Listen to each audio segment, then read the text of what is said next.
So I will be doing special tests for the shoulder. The first test I will be doing is the apprehension crank test.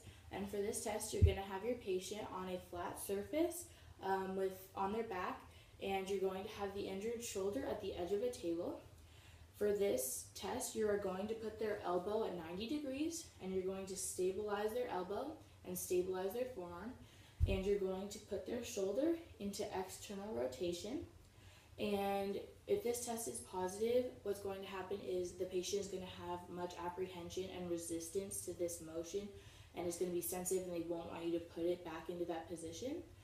And the pathology is an anterior capsule or glenohumeral sprain.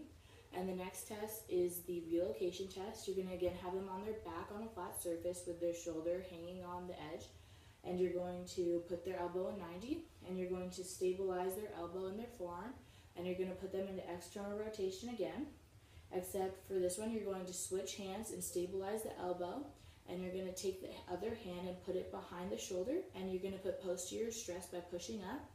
And if this test is positive, the pain and all the symptoms are going to be immediately relieved, and there's going to be no pain, and the patient will feel a lot of relief. And the pathology is anterior capsule or middle glenohumeral sprain again. And the third test is empty cancer. You're going to have the patient stand up, and you're going to have them put their arms out like this with their thumbs down, and you are going to put one hand on a shoulder to stabilize and the other one on the forearm or elbow, and you're going to push them down, but you're going to tell them not to let you, so don't let me push you down. And you're going to do the same thing to do it on both sides, and you're going to do it on both, so don't let me push you down. And if this test is positive, they're going to have a lot of pain and weakness, and the pathology for this test is impingement, lesion, or inflammation of the supraspinatus. The fourth test that I will be doing is Speed's test. So you're going to have the patient stand up again, and you're going to be on their side, and you're going to take one hand and you're going to palpate the bicipital groove, and you're going to have one arm like this with their palm up all the way down, and you're going to put the other hand on their forearm, and while you're palpating, you're going to tell them to go all the way up into flexion. So go all the way up, all the way up.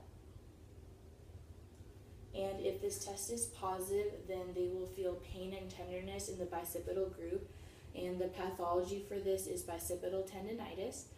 And the last test that I'll be doing is the modified impingement test. For this test, you're going to want to have a patient again on your side with their arm at 90 degrees, with their elbow at 90 degrees, and you're going to have one arm stabilizing and one arm on top of the forearm, and you're going to put them into forced internal rotation, and it's passive flexion of the glenohumeral.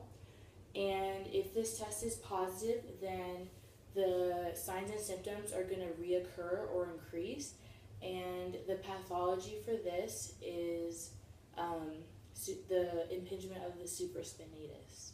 So that's it. I did it.